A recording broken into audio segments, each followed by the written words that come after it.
everybody, welcome back to Oval Window Racing. We're still here in Oval Window Garage. Simon's still in pieces.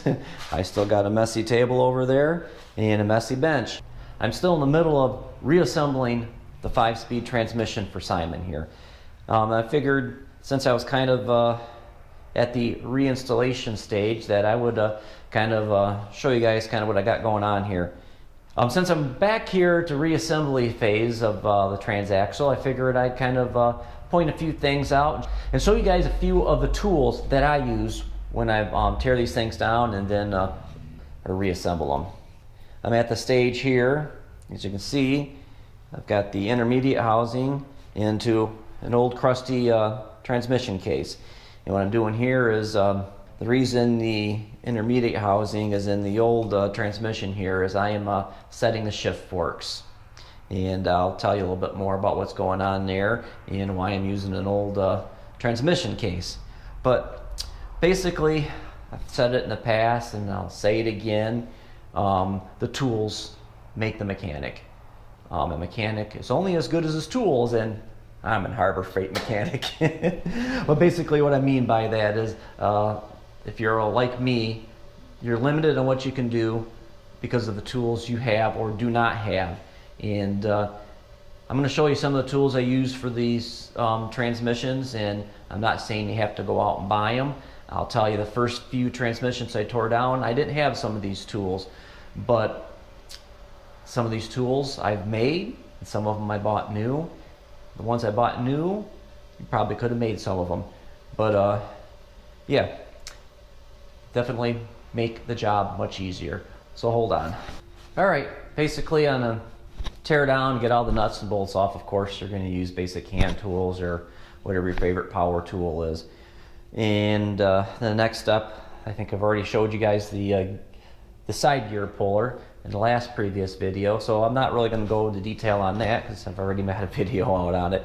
But as soon as you get your differential out and the ring gear out, you're left with basically your pinion shaft and intermediate housing in the case and stuff. So of course you got to go and pull all the nuts and bolts off. But when you get all that, the nose cone all off, what you're going to need is your intermediate housing or your pinion tool. And this is something I did purchase. I don't think it was all that expensive, and like I said, it makes the job much easier. But the first couple pinions I pushed out. Basically I used I think a 2x4 or something and stuck it in there, but that is a hassle. But this was designed to fit in here. It actually goes right into your pinion and rest up against the other end of the case, and then you just give it a big hee-ho. You can see it's kind of slightly bent. Yeah, I don't know if you can really notice that too much.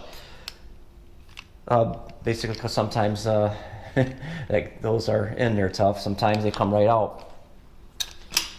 Good tight case is what you want, so hopefully it's a little tighter than expected.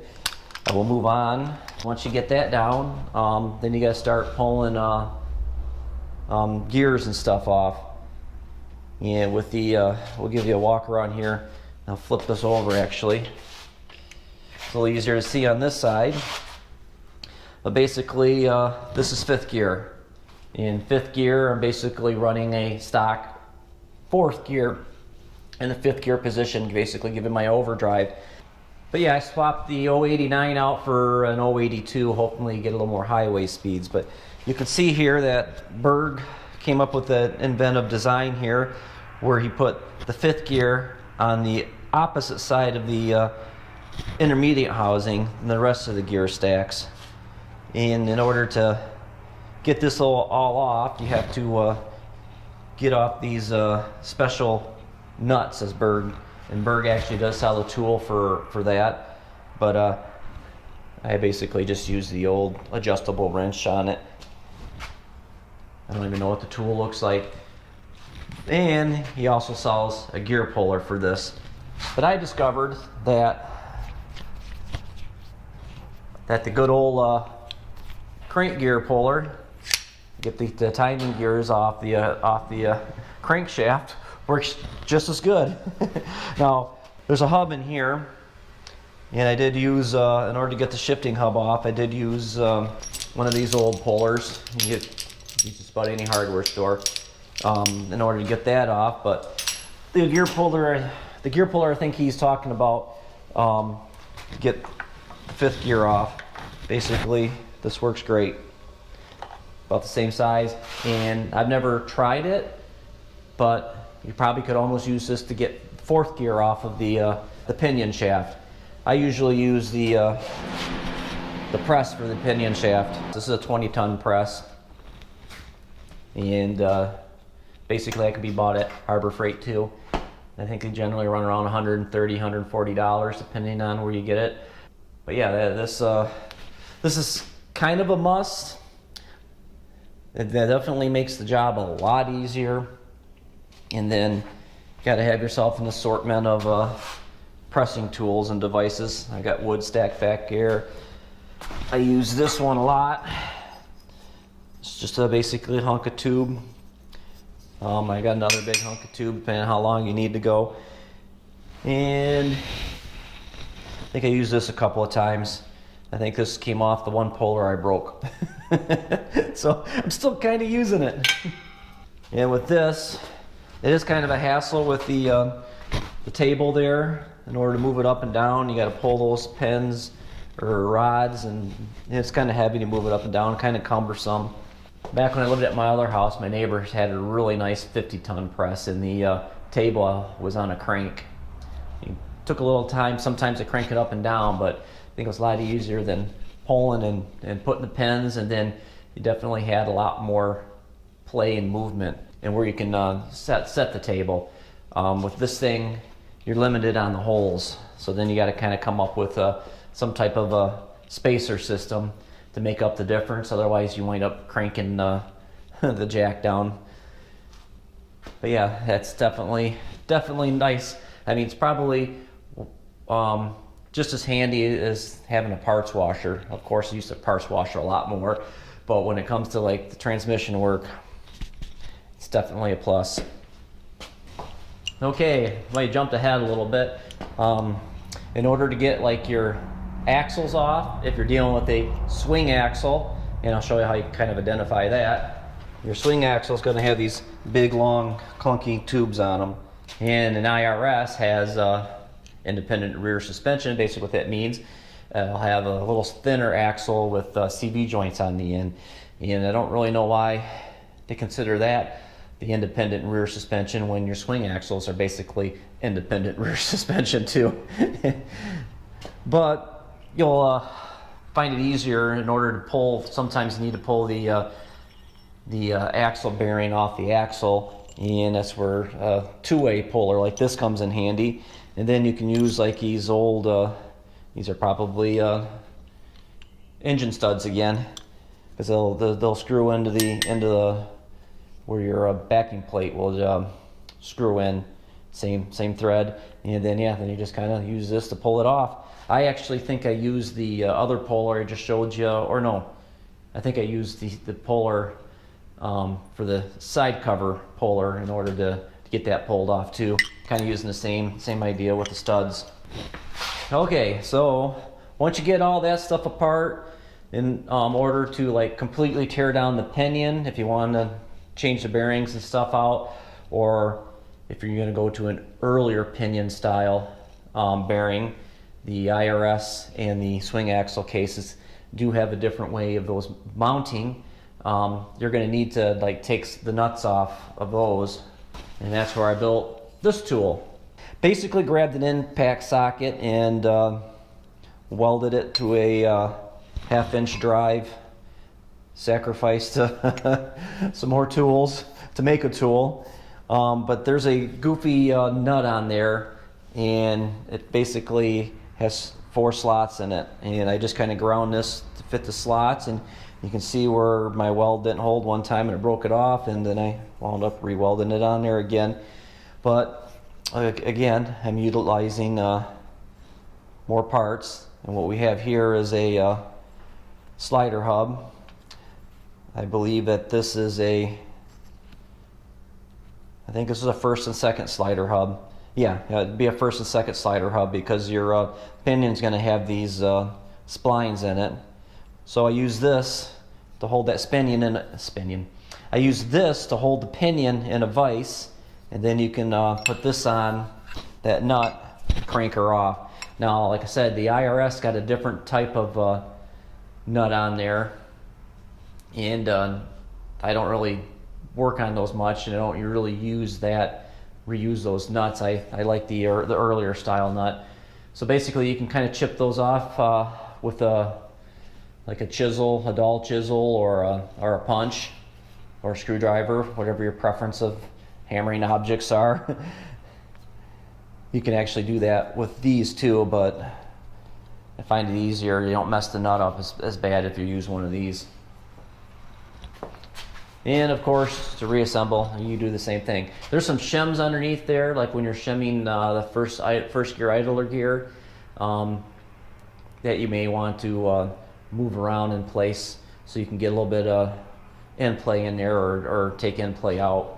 But we'll move back again. We're gonna jump back. We'll keep jumping back and forth. But this is an earlier case, and like I said, there was two different types of pinion bearings and how they mount into the case. The swing axles basically use these 4 bolts, and they bolt onto a collar, and it's always a good idea to replace that collar with a good, strong, sturdy chromoly one. And I'll get a light here so you can see in there, and I'll get a pointer device.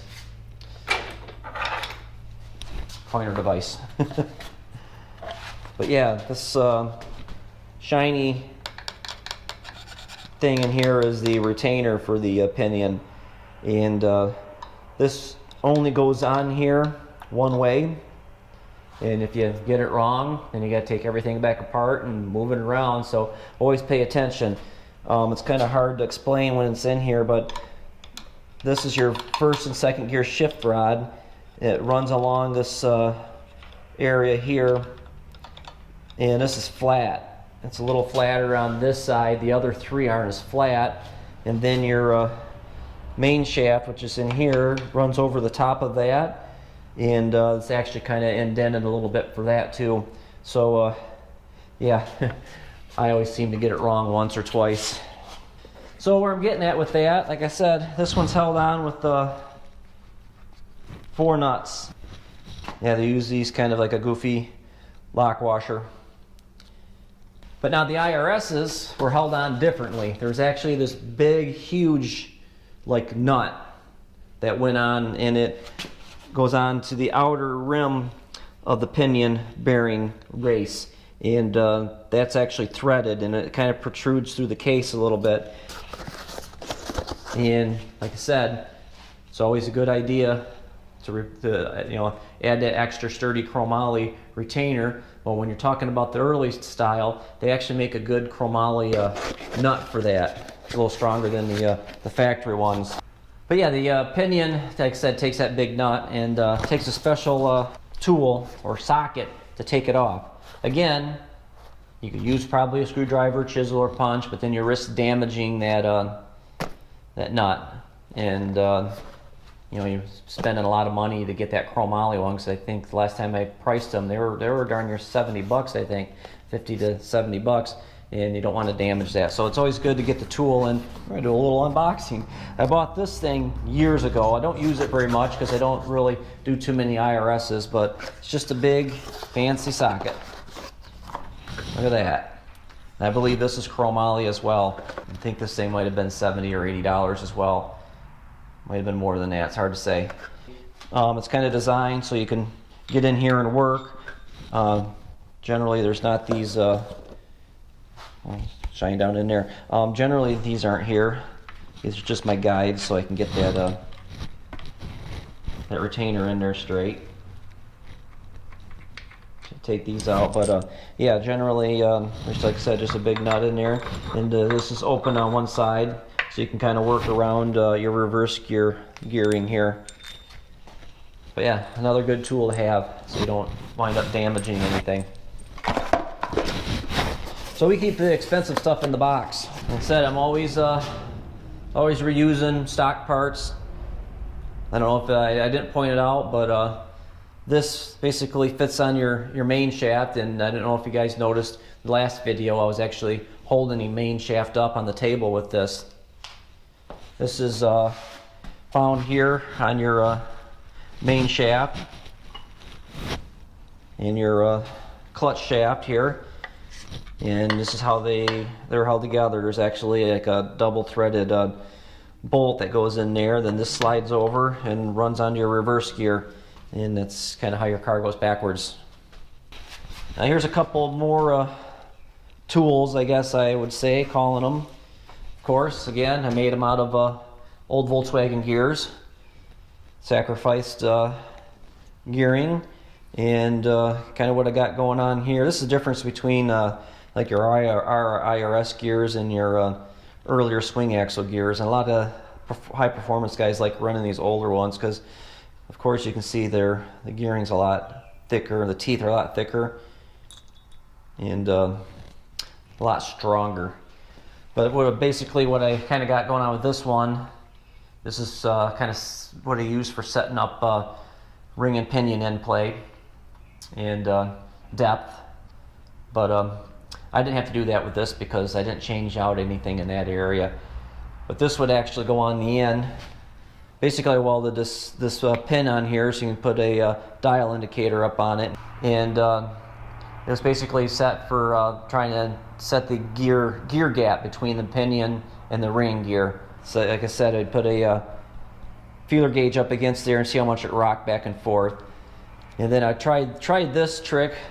I must have been dealing with a earlier or later style of pinion because the earlier one or later ones are splined, where the earlier ones were keyed. And I think I was basically putting this on the back, and I was trying to run an impact on there so I can spin it and get a pattern. Like I said, that really didn't work out that well either. But still, some more stuff I made. And two more things to show you. We got this. Again, utilizing old parts and sacrificing new parts. We got a 1-inch, half-inch extension, and I welded one of those reverse gears on it. So I got the spline, so I can stick it on here and then spin everything. And this comes in handy when you're setting up your shift forks and stuff, or when you want to run into your gear. Actually, I probably spin it from that end, trying to run into gear. That's been a while since I did that. But yeah, it makes sliding the shift forks back and forth easier when everything's kind of spinning. You can use a old clutch disc, but it's kind of hard to work with that in there. I have done that in the past too. I guess maybe if you could extend it and work it, but this works well. And then of course, utilizing more old transmission parts. This is your input shaft, and that's the same thing that, like I said, it goes in there. This makes a good clutch alignment tool. So you know your clutch is going to be centered, and it's always nice to use the actual spline shaft because it's going to be stronger. Sometimes those plastic doohickeys will flex or whatever. Tell you the truth, I've never really used one. I've always had a spare one of these. But last but not least, we have the old transmission case, and you can see I've got it cut out here.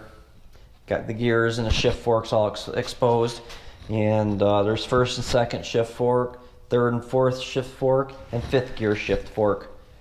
And they're all pointed up this way. You only really need to cut one side open, but I did cut the bottom side open. I think it kind of helps get more light in there so you can see what's going on. And get a little demonstration. And we'll need a screwdriver. But I'm no expert at this. But they basically, the guy that taught me how to do this, he basically said what you try to find here is a good neutral. Alright, so yeah, the idea, like I said, is to get a good find yourself a good neutral. So what I usually do here, hopefully you can see in there, is I'll actually kind of like take my screwdriver and I'll lock. This is gearing on this. This is your slider has gearing on it, which also works for reverse. And I'll show you that here. But basically I kind of stick a screwdriver in there and then I'll rotate the engine to make sure everything's in neutral. Make sure you don't feel anything. You're gonna have synchros and stuff grab a little bit. You'll feel a little draw on those. And then I'll show you reverse gear here. So these here are your shift forks. When you're sitting there jamming those gears, you got like a little hockey stick that rides in the bottom of these things. Kind of goes back and forth in here. But just kind of looking down here, this is going to be reverse. Nope, that's not reverse. That's first and second. This is reverse. Third and fourth and fifth. So we're going to take reverse here, and as we kind of spin, we're going to walk it out. And you can see this gear kind of slid up in here. And basically, I was basically taught with this is just to try to get this as much forward as possible. And then when you say, yeah, I think I got it, basically what happens is everything's in neutral, and then when you engage this turns, is actually spun by the main shaft, which that's going to spin your pinion backwards. So you go backwards. So when you think you got it, you just pound that back, and you should be in neutral again. And we're in neutral. So you just kind of keep doing that until you find a happy spot. So we'll put it, I think I found it easier just to kind of go like this to put it in first gear. And you can see that this one slid all the way up. And then all I like to do is, again, stick my screwdriver in here and make sure nothing slips.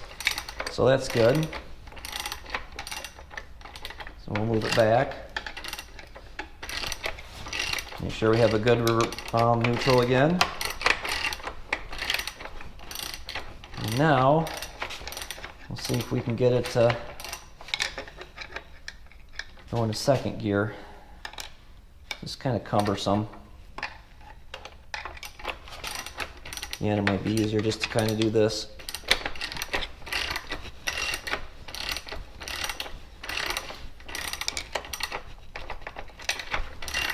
Bounce her back. And we'll go in a third. Make sure it's in there good. Bounce her back, and we'll go all the way into fourth. Yeah, make sure it locks in there. That's good. Bounce her back, and then we'll put it in the fifth.